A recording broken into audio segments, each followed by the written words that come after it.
നമസ്കാരം. ഉത്രാട നക്ഷത്രത്തിൽ ജനിച്ചവർക്ക് ഈ ജൂൺ മാസത്തിൽ പല വിധത്തിലുള്ള സംശയാസ്പദമായിട്ടുള്ള സാഹചര്യങ്ങൾ ഉണ്ടാകുന്നതിന്റെ വെളിച്ചത്തിൽ എല്ലാം കൃത്യമായിട്ട് അന്വേഷിച്ചറിഞ്ഞുകൊണ്ട് ഒരു വർഷത്തേക്ക് പണം മുതൽ മുടക്കിയുള്ള പ്രവർത്തന മണ്ഡലങ്ങളിൽ നിന്നും പിന്മാറുവാനുള്ള ആത്മപ്രചോദനം ഭാവിയിലേക്ക് ഗുണകരമായി തീരുവാനിടയുണ്ട്.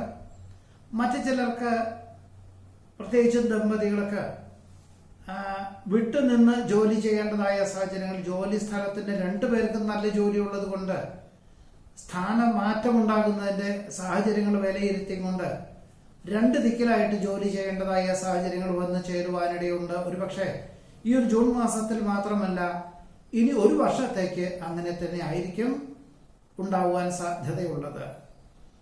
ഉത്തരവാദിത്വങ്ങൾ അതിന്റെ മൂല്യത്തോടുകൂടി ഏറ്റെടുക്കുന്നത് വഴി ആശ്വാസത്തിന് യോഗം കാണുന്നുണ്ട്. കാര്യകാരണം സഹിതം സമർപ്പിക്കുന്ന പദ്ധതികൾക്ക് അനുകൂലമായിട്ടുള്ള അനുമതി ലഭിക്കും. അശുഭചിന്തകൾ ഒഴിവാക്കി ശുഭാപ്തി വിശ്വാസത്തോടുകൂടിയും മാതാപിതാക്കൾ പറയുന്ന കാര്യങ്ങൾ അക്ഷരംപ്രതി അനുസരിച്ചും കൊണ്ടും അവലംബിക്കുന്ന കാര്യങ്ങളിൽ അനുകൂലമായുള്ള വിജയം കൈവരിക്കാൻ ഇടയുണ്ട്. ഉദര നീർദോഷ രോഗപീഠകളെ കൊണ്ട് അസ്വാസ്ഥ്യങ്ങൾ അനുഭവപ്പെടുവാനും 1-2 ദിവസം അവധിയെടുത്തുകൊണ്ട് ചികിത്സ വേണ്ടിവരുവാനും ഇടയുണ്ട്. പ്രത്യുപകാരം ചെയ്യുവാനുള്ള അവസരം വേണ്ട വിധത്തിൽ വിനിയോഗിക്കുന്നത് നന്നായിരിക്കും. താങ്ങും തണലുമായി പ്രവർത്തിക്കുന്ന പല കാര്യങ്ങൾ പലർക്കും അനിഷ്ടങ്ങൾ വന്നു ചേരുന്നത് വഴി സാമ്പത്തികമായിട്ടുള്ള സഹായം ചെയ്യേണ്ടതായ സാഹചര്യങ്ങൾ വന്നു ചേരും. വ്യാപാര വിപണന വിതരണ മേഖലകളോട് ബന്ധപ്പെട്ട് ഒരു പരിധിയിലധികം പണം മുതൽ മുടക്കിയുള്ള കർമ്മമണ്ഡലങ്ങളിൽ നിന്നും പിന്മാറുക തന്നെ ആയിരിക്കും ഏറ്റവും നന്നാവുക. ജന്മസിദ്ധമായിട്ടുള്ള കഴിവുകൾ പ്രകടിപ്പിക്കാൻ അവസരം വന്നു ചേരും. ആചാര മര്യാദകൾ പാലിക്കുന്നത് വഴി നഷ്ടപ്പെട്ടു എന്ന് കരുതുന്ന പല വിധത്തിലുള്ള ആശയങ്ങൾ വന്നു ചേരുവാനിടവരും. സാമ്പത്തികമായിട്ടുള്ള മേഖലകളിൽ വളരെ ശ്രദ്ധ കേന്ദ്രീകരിക്കേണ്ടതാണ്. ജീവിതശൈലി രോഗങ്ങളെ കൊണ്ട് പല വിധത്തിലുള്ള അസ്വാസ്ഥ്യങ്ങളും വന്നു ചേരുന്നതിന്റെ വെളിച്ചത്തിൽ ഭക്ഷണ ക്രമീകരണങ്ങളിൽ വളരെ ശ്രദ്ധ കേന്ദ്രീകരിക്കാൻ തീരുമാനിക്കും. ബൃഹത് പദ്ധതികൾ ഉപേക്ഷിച്ച് ഹ്രസ്വകാല പദ്ധതികൾ, അതും സുഹൃത്തുക്കളോ വേണ്ടപ്പെട്ടവരോ ഏറ്റെടുക്കുന്നതിന്റെ ഉപവിഭാഗം കാഴ്ചവെക്കുവാനും പ്രവർത്തനക്ഷമത കൈവരിക്കുവാനും സാധ്യതയുണ്ട്. ബന്ധുമിത്രാദികളുടെ ആവശ്യങ്ങൾ വേണ്ട വിധത്തിൽ പരിഗണിക്കാനിടവരും. സാഹചര്യങ്ങൾക്കനുസരിച്ചും ഔദ്യോഗികമായിട്ടുള്ള ചുമതലകളെ കൊണ്ട് വിശേഷ അവസരങ്ങളിൽ മംഗളകർമ്മങ്ങളിൽ പങ്കെടുക്കുവാൻ സാധ്യത വളരെ കുറവാണ്. അന്ധമായിട്ടുള്ള ആത്മവിശ്വാസം ആവുന്നതും ഒഴിവാക്കുന്നത് നന്നായിരിക്കും. വിജ്ഞാനപ്രദമായിട്ടുള്ള വിഷയങ്ങൾ ആർജിക്കുവാനും ഒരുപക്ഷെ മറ്റുള്ളവർക്ക് പകർന്നു കൊടുക്കുവാനുമുള്ള അവസരങ്ങൾ വന്നു ചേരും. എന്നാൽ പുതിയ തലമുറയിലുള്ളവർ അതിന്റെ അർത്ഥമൂല്യങ്ങളോടുകൂടി ഗ്രഹിക്കുന്നില്ല എന്ന് മനസ്സിലാക്കിക്കൊണ്ട് സ്വല്പം സമാധാനക്കേട് ഉണ്ടാകുവാൻ ഇടയുണ്ട്. ക്രിയാത്മകമായിട്ടുള്ള നടപടികളിൽ ആത്മാർത്ഥമായി പ്രവർത്തിക്കാൻ അവസരം വന്നു ചേരും. കീഴ് ജീവനക്കാരുടെ പിൻബലത്താൽ മേലധികാരി ഏൽപ്പിച്ചതായുള്ള പദ്ധതികൾ ഏറ്റെടുക്കുവാനിടവരും. വിദേശത്ത് ഉപരിപഠനത്തിന് അപേക്ഷകൾ നൽകുവാനും അനുകൂലമായിട്ടുള്ള അനുമതിക്കും യോഗമുണ്ട്. ഗവേഷകർക്കും ശാസ്ത്രജ്ഞർക്കും നിർണായകമായിട്ടുള്ള ഒരു വഴിത്തിരിവ് തന്നെയാണ് ഈ മാസം ഉള്ളത്. കക്ഷി രാഷ്ട്രീയ പ്രവർത്തനങ്ങൾ ഉപേക്ഷിക്കുവാൻ തീരുമാനിക്കും. ഗർഭിണികൾക്ക് ഈ ഒരു മാസത്തിൽ വിശ്രമം വേണ്ടി വരുവാനാണ് യോഗമുള്ളത്. സ്വദേശ നിർമ്മാണ വസ്തുക്കൾ വാങ്ങിക്കുവാനും വികസിത രാഷ്ട്രത്തിലെ വസ്തുക്കൾ ഒഴിവാക്കിക്കൊണ്ട് ഇങ്ങനെയുള്ള അവസരത്തെ സ്വീകരിക്കുന്നത് വഴി സൽകീർത്തിക്ക് യോഗം കാണുന്നു. ഗൃഹത്തിൽ പല പ്രകാരത്തിലും വിമ്മിഷ്ടം, സ്വസ്ഥതക്കേടുകള്, പണം ഇരിക്കായക, ഗൃഹത്തിൽ നിന്നും ജോലിക്ക് പോയാൽ സംതൃപ്തിയോടുകൂടി ജോലി ചെയ്യാൻ സാധിക്കായക, ഇങ്ങനെ പല സാഹചര്യങ്ങളെ കൊണ്ട് ഗൃഹത്തിന്റെ അറ്റകുറ്റപ്പണികൾ തുടങ്ങി വയ്ക്കുവാനും വാസ്തുശാസ്ത്രജ്ഞന്റെ നിർദ്ദേശപ്രകാരം പരിവർത്തനങ്ങൾ നടത്തുവാനും തീരുമാനിക്കും. നിക്ഷേപ സമാഹരണ യജ്ഞം ലക്ഷ്യപ്രാപ്തി നേടുവാൻ ഉപകരിക്കും. നഷ്ടപ്പെട്ടു എന്ന് കരുതുന്ന രേഖകൾ തിരിച്ചു ലഭിക്കുവാൻ സാധ്യതയുണ്ട്. പലപ്പോഴും സംശയാസ്പദമായിട്ടുള്ള പല സാഹചര്യങ്ങളും വന്നു ചേരുവാനിടവരുമെങ്കിൽ പോലും എല്ലാം അന്തിമ നിമിഷത്തിൽ ഫലപ്രാപ്തിയിൽ എത്തിക്കാൻ സാധിക്കുന്നതാണ്. ഇതാണ് ഉത്രാടം നക്ഷത്രത്തിൽ ജനിച്ചവരുടെ അനുഭവയോഗ്യമായുള്ള ഫലങ്ങൾ.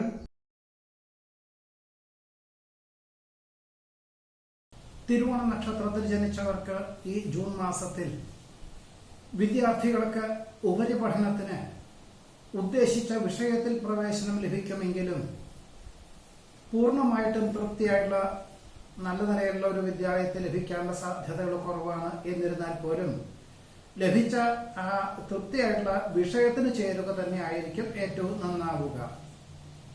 വ്യാപാര വിപണന വിതരണ മേഖലകളിൽ കഴിഞ്ഞ ഒരു വർഷമായിട്ട് ക്രമാനുഗതമായിട്ടുള്ള പുരോഗതിയും സാമ്പത്തികമായിട്ടുള്ള നേട്ടവും ഉണ്ടായതിന്റെ വെളിച്ചത്തിൽ ഇനിയും പണം മുതൽ മുടക്കിയാലോ എന്ന ധാരണ ഉണ്ടാകുമെങ്കിൽ പോലും വിദഗ്ധമായിട്ടുള്ള നിർദ്ദേശം സ്വീകരിക്കുന്നതിന്റെ വെളിച്ചത്തിൽ തൽക്കാലത്തേക്ക് സമയബന്ധിതമായിട്ട് മാത്രം പണം മുതൽ മുടക്കുവാൻ തീരുമാനിക്കുവാനിടയുണ്ട്. ഒരുപക്ഷെ ഈ ഒരു ജൂൺ മാസത്തിൽ മാത്രമായിരിക്കുകയില്ല, ഇനിയുള്ള ഒരു വർഷവും ഇങ്ങനെയുള്ള സമീപനം സ്വീകരിക്കുക തന്നെ ആയിരിക്കും നന്നാവുക. പുതിയ കരാർ ജോലികൾ പലതും വന്നു ചേരുവാനിടവരുമെങ്കിൽ പോലും ചിലത് സ്വന്തം പ്രവൃത്തി പരിചയമുള്ളത് ആവുകയില്ല. മറ്റു ചിലത് പ്രവൃത്തി പരിചയമുള്ള മേഖലകളാണെങ്കിൽ പോലും സാമ്പത്തികമായിട്ടുള്ള നേട്ടം അല്ലെങ്കിൽ ലാഭം കുറയും എന്ന സാഹചര്യങ്ങളെ കൊണ്ട് പിന്മാറുവാനുള്ള ഒരു ആത്മപ്രചോദനം ഭാവിയിലേക്ക് ഗുണകരമായി തീരുവാൻ ഇടയുണ്ട്. ഭക്ഷ്യവിഷബാധ ഏൽക്കാതെ സൂക്ഷിക്കേണ്ടതാണ്. മാസത്തിന്റെ രണ്ടാമത്തെ പകുതിയിൽ പകർച്ചവ്യാധി പിടിപെടുവാനും ശ്രദ്ധക്കുറവ് കൊണ്ട് വാഹനാപകടത്തിനും സാധ്യതയുണ്ട്. വർഷങ്ങൾക്ക് മുമ്പ് വാങ്ങിയതായിട്ടുള്ള ഭൂമിക്ക് ഏറെക്കുറെ തൃപ്തികരമായുള്ള വിലയ്ക്ക് ആവശ്യക്കാർ വന്നു ചേരുന്നുണ്ടെങ്കിലും ഒരു വർഷത്തെ കാലാവധി എന്ന് പറയുമ്പോൾ സ്വല്പം ആശങ്ക വർദ്ധിക്കുവാനിടയുണ്ട്. എന്നാൽ തൃപ്തിയായിട്ടുള്ള വിലയ്ക്കായതുകൊണ്ട് കരാർ എഴുതുവാനും സാധ്യതയുണ്ട്. വികസിത രാഷ്ട്രത്തിലോ വിദേശത്തോ താമസിക്കുന്ന ചിലർക്ക് സ്ഥിരം താമസിക്കുവാനുള്ള അനുമതി ലഭിക്കാത്തതിന്റെ വെളിച്ചത്തിൽ മറ്റ് രാജ്യങ്ങളിലേക്ക് ജോലിക്ക് അപേക്ഷകൾ നൽകുവാനിടവരും. വേറെ ചിലർക്ക് നിലവിലുള്ള രാജ്യത്തിൽ തണുപ്പ് കൂടുതലുള്ള സ്ഥലമായതുകൊണ്ട് മറ്റു രാജ്യങ്ങളിലേക്ക് മാറുവാൻ തീരുമാനിക്കും. വേറെ ചിലർക്ക് വ്യാപാര വിപണന വിതരണ മേഖലയിൽ പണം മുതൽ മുടക്കണമോ എന്ന ആശങ്ക വർദ്ധിക്കുവാനും ഇടയുണ്ട്. പലപ്പോഴും പ്രായാധിക്യമുള്ളവരുടെ നിർദ്ദേശങ്ങൾ സ്വീകരിച്ചുകൊണ്ട് സ്വയമേവ ജീവിത യാഥാർത്ഥ്യങ്ങളെ മനസ്സിലാക്കിക്കൊണ്ട് ജീവിതത്തെ നയിക്കാനുള്ള സാഹചര്യങ്ങൾക്ക് ആത്മസംയമനം വേണ്ടിവരും. എല്ലാ കാര്യങ്ങളും ഗ്രഹിക്കാനുള്ള വിശാല മനസ്ഥിതിയോടുകൂടിയതായുള്ള സമീപനം വേണ്ടിവരും. എന്നാൽ മാത്രമേ ലക്ഷ്യപ്രാപ്തി നേടുവാൻ സാധിക്കുകയുള്ളൂ. ഉൽപ്പന്നങ്ങളുടെ ഗുണനിലവാരം വർദ്ധിപ്പിക്കുന്നതിന്റെ ഭാഗമായിട്ട് സ്വന്തം വ്യവസായ സ്ഥാപനത്തിൽ ഉൽപ്പാദിപ്പിച്ചാൽ നേട്ടമുണ്ടാവുകയില്ല എന്ന് മനസ്സിലാക്കിക്കൊണ്ട് ഉന്നതമായിട്ടുള്ള സ്ഥാപനത്തിൽ ഉൽപാദനം തുടങ്ങി വയ്ക്കുവാനിടയുണ്ട്. സ്വല്പം ഉൽപാദന ചെലവ് വർദ്ധിക്കുമെങ്കിൽ പോലും നിലനിൽപ്പിന് അനുകൂലമാകുമെന്ന സങ്കല്പത്തോടുകൂടി തന്നെ ഇങ്ങനെയുള്ള യാഥാർത്ഥ്യത്തെ ഉൾക്കൊള്ളുവാൻ തീരുമാനിക്കുവാനും ഇടയുണ്ട്. സംയുക്ത സംരംഭങ്ങളിൽ നിന്നും പിന്മാറി ജോലി ചെയ്തുകൊണ്ടും ജോലിയോടൊപ്പം ലാഭശതമാന വ്യവസ്ഥകളോട് ബന്ധപ്പെട്ട് പ്രവർത്തിച്ചുകൊണ്ടും പുതിയ കർമ്മമണ്ഡലങ്ങളൊക്കെ രൂപകൽപ്പന ചെയ്യുവാനിടവരും. എന്നാൽ സ്വന്തം കൺവെട്ടത്തിലും മേൽനോട്ടത്തിലും ആശയവിനിമയങ്ങൾ നടത്തുന്നതുമായിട്ടുള്ള കർമ്മമണ്ഡലങ്ങളിൽ മാത്രമേ ഇടപെടാവൂ. അല്ലാത്ത പക്ഷം അബദ്ധമുണ്ടായിത്തീരുവാൻ ഇടയുണ്ട്.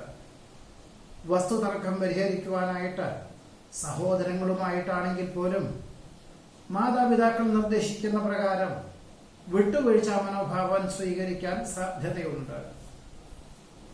വികസിത രാഷ്ട്രത്തിൽ താമസിക്കുന്ന പലർക്കും മാസങ്ങളോടായിട്ട് അവധി ലഭിക്കാത്തതിന്റെ വെളിച്ചത്തിൽ ഓണക്കാലത്തിനോടനുബന്ധമായി അവധിക്ക് അപേക്ഷകൾ നൽകുവാനിടവരുമെങ്കിൽ പോലും അന്തിമമായിട്ട് നിമിഷത്തിൽ പദ്ധതികൾ പലതും ലഭിക്കുന്നതിന്റെ വെളിച്ചത്തിൽ ജന്മനാട്ടിലേക്ക് പോരാൻ സാധിക്കുകയില്ല എന്ന് മനസ്സിലാക്കിക്കൊണ്ട് മാതാപിതാക്കളെ വിദേശത്തേക്ക് കൊണ്ടുപോകുവാൻ അവസരം ഉണ്ടാകുവാൻ ഇടയുണ്ട്. ജൂലൈ, ഓഗസ്റ്റ് എന്നീ മാസകാലങ്ങളിൽ പുണ്യതീർത്ഥ ദേവാലയ യാത്രയ്ക്ക് ഏർപ്പാടുകളോ ചെയ്യുവാനും സമാന ചിന്താഗതിയിലുള്ളവരെ ഉൾപ്പെടുത്തുവാനും സാധ്യതയുണ്ട്. ഏറെക്കുറെ പൂർത്തിയാക്കിയ ഗൃഹത്തിൽ ഗൃഹപ്രവേശന കർമ്മം നിർവഹിക്കാൻ അവസരം വന്നു ചേരും. നഷ്ടപ്പെട്ടു എന്ന് കരുതുന്ന രേഖകൾ തിരിച്ചു ലഭിക്കുവാനിടയുണ്ട്. പലപ്പോഴും നാഡീരോഗപീഠകളെ കൊണ്ട്, ശിരോനാഡീരോഗപീഠകളായിരിക്കാം, ഇയർ ബാലൻസിങ്ങിന്റെ പ്രശ്നങ്ങളായിരിക്കാം, ഈ വക മേഖലകൾ, ഈ കാര്യങ്ങളെ കൊണ്ടൊക്കെ തന്നെ വിദഗ്ധമായുള്ള വൈദ്യ നിർദ്ദേശവും പരിശോധനയും നടത്തുവാനും മരുന്നുകൾക്കൊപ്പം തന്നെ ഭക്ഷണ ക്രമീകരണങ്ങളിൽ മാറ്റങ്ങൾ വരുത്തുവാനും യോഗ, പ്രാണായാമം തുടങ്ങിയവ ജീവിതചര്യയിൽ ഉൾപ്പെടുത്തുവാൻ തക്കവണ്ണം പരിശീലനത്തിന് തുടക്കം കുറിക്കുവാനും ഇടയുണ്ട്. ഭരണ സംവിധാനത്തിൽ പല വിധത്തിലുള്ള അപാകതകളും വന്നു ചേരുന്നതിന്റെ വെളിച്ചത്തിൽ എല്ലാം ധ്രുവീകരിക്കുന്നതിന്റെ ഭാഗമായിട്ട് ഉയർന്ന തസ്തികയിൽ തന്നെ അതാത് മേഖല പ്രാവീണ്യമുള്ളവരെ നിയമിക്കുവാൻ തീരുമാനിക്കും. വിദേശ ഉദ്യോഗത്തിന് അവസരം വന്നു ചേരുമെങ്കിൽ പോലും മറ്റു ചിലർക്ക് വികസിത രാഷ്ട്രത്തിലേക്ക് സകുടുംബം സ്ഥിരതാമസത്തിനുള്ള അനുമതി ലഭിക്കുമെങ്കിൽ പോലും അവിടുത്തെ ചെലവിനങ്ങളെ പറ്റി കേൾക്കുന്നതിന്റെ വെളിച്ചത്തിൽ തൽക്കാലത്തേക്ക് പിന്മാറുവാനുള്ള തീരുമാനം കൈക്കൊള്ളുവാൻ ഇടയുണ്ട്. കാർഷികമായിട്ടുള്ള മേഖലകളിൽ കഴിഞ്ഞ ഒരു വർഷമായിട്ട് അനുകൂലമായിട്ടുള്ള വിളവെടുപ്പ് വന്നു ചേരുന്നതിന്റെ വെളിച്ചത്തിൽ ഇനി മുതൽ കൃഷി വകുപ്പിന്റെ പൂർണ്ണ പിന്തുണയോടുകൂടിയും സഹായ സഹകരണത്തോടുകൂടിയും ദീർഘകാല വിളകൾക്ക് അനുസൃതമായിട്ടുള്ള കൃഷി രീതികൾക്ക് തുടക്കം കുറിക്കാൻ അവസരം ഉണ്ടാകും. കഴിവുള്ളവർ പ്രവർത്തിക്കുന്ന കാര്യങ്ങളെ അനുമോദിക്കാൻ അവസരം വന്നു ചേരുന്നത് കൃത്യമായിട്ട് വിനിയോഗിക്കുന്നത് നന്നായിരിക്കും. സങ്കീർണമായിട്ടുള്ള വിഷയങ്ങളെ അഭിമുഖീകരിക്കേണ്ടതായ സാഹചര്യങ്ങൾ വന്നു ചേരുവാനിടയുണ്ട്. മാസത്തിന്റെ രണ്ടാമത്തെ പകുതിയിൽ പലപ്പോഴും ഏറ്റെടുത്ത ദൗത്യം പൂർത്തീകരിച്ച് വളരെ വൈകിട്ട് മാത്രമേ ഗൃഹത്തിലെത്തിച്ചേരുവാൻ സാധിക്കുകയുള്ളൂ. ഒരുപക്ഷെ ജൂൺ മാസം രണ്ടാമത്തെ പകുതിയിലും ജൂലൈ, ആഗസ്റ്റ് എന്നീ മാസകാലങ്ങളിലും ഈ ഒരു നില തുടരുവാനിടയുണ്ട്. ഒരുപക്ഷെ ശനി, ഞായർ എന്നീ ദിവസങ്ങളിൽ പോലും ഒരു മണിക്കൂറോ 2 മണിക്കൂറോ ഗൃഹത്തിൽ ഇരുന്നും കൊണ്ട് ജോലി ചെയ്യേണ്ടതായ സാഹചര്യങ്ങൾ പോലും ഉണ്ടായിത്തീരുവാൻ ഇടയുണ്ട്. തീർത്തും അവിചാരിതമായിട്ട് മേലുദ്യോഗസ്ഥൻ മറ്റൊരു സ്ഥാപനത്തിന്റെ ഉയർന്ന പദവിയിൽ എത്തിച്ചേരുവാനുള്ള സാഹചര്യങ്ങൾ ഉള്ളതുകൊണ്ട് അദ്ദേഹത്തിന്റെ നിർബന്ധപ്രകാരം നിലവിലുള്ളതിൽ രാജിവെച്ചും കൊണ്ട് പൂർണ്ണമായിട്ടുള്ള തൃപ്തിയായിട്ടോടുകൂടി തന്നെ അദ്ദേഹം തുടങ്ങുന്ന അല്ലെങ്കിൽ അദ്ദേഹത്തിന്റെ നേതൃത്വത്തിൽ നടത്തുന്ന പ്രസ്ഥാനത്തിന്റെ ഒരു വിഭാഗത്തിന്റെ ചുമതലകൾ ഏറ്റെടുക്കുവാൻ ഇടയുണ്ട്. പ്രായാധിക്യമുള്ളവരുടെ വാക്കുകൾ മനസ്സമാധാനത്തിന് വഴിയൊരുക്കും. ദുരാചാരങ്ങളെ ഒഴിവാക്കി സദാചാരങ്ങൾക്ക് പ്രാധാന്യം നൽകി പ്രവർത്തിക്കുന്നതിനാൽ സൽകീർത്തിയും സജ്ജനപ്രീതിയും അതിലുപരി മനസ്സമാധാനവും ഉണ്ടാകുവാനിടയുണ്ട്. കുടുംബ ബന്ധത്തിന് പ്രാധാന്യം നൽകുന്ന മക്കളുടെ സാമീപ്യം മനസ്സമാധാനത്തിന് വഴിയൊരുക്കും. ദമ്പതികൾക്ക് ഒരുമിച്ച് താമസിക്കാൻ തക്കവണ്ണം തൊഴിൽ ക്രമീകരിക്കുന്നതിന് ഭാഗമായിട്ട് ഒരാൾക്ക് രാജിവെക്കേണ്ടതായ സാഹചര്യങ്ങൾ വന്നു ചേരും. കുടുംബത്തിലെ പല വിധത്തിലുള്ള തർക്കങ്ങളും കേൾക്കുവാനിട വരുമെങ്കിൽ പോലും സാഹചര്യങ്ങൾക്കനുസരിച്ച് നിഷ്പക്ഷ മനോഭാവം സ്വീകരിക്കുകയായിരിക്കും നന്നാവുക. പകർച്ചവ്യാധി പിടിപെടുവാനോ സാംക്രമിക രോഗങ്ങളെ കൊണ്ട് 1-2 ദിവസം അവധിയെടുക്കുവാനോ സാധ്യത പോലും തിരുവോണ നക്ഷത്രത്തിൽ ജനിച്ചവർക്ക് ഈ ജൂൺ മാസത്തിൽ യോഗമുണ്ട്.